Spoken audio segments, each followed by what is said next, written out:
two different things at two different times, and it's an asymmetrical sport for the most part. You know, I mean, it's bilateral, and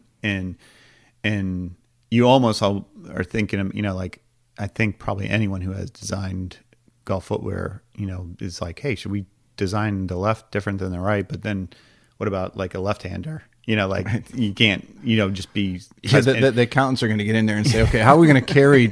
How do we know how much product to carry? And we don't want to get overspent. Right, the bell curve gets a little screwed up, but realistically, like you know, there's, you know, even from talking to Tim over in Sea Pines, like he understands, like he has some pretty strong point of view, like as it relates to like how you know, what shoes to wear, or, you know, like what he wants the heel to toe ratio to be.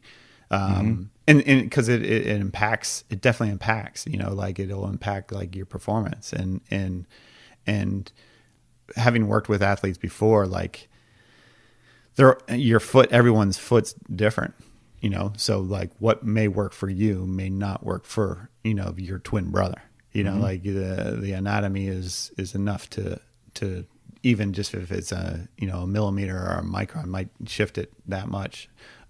Hopefully not, but yeah, like there are people that I've worked with in the past who are like trying to, you know, like with the advent of 3D modeling, like trying to build these, and you know, there's not just 3D modeling, but you know, like 3D printing, like 3D, like scanning your own foot, right, and like building off of your foot, like your foot becomes the last, and you build a shoe specifically.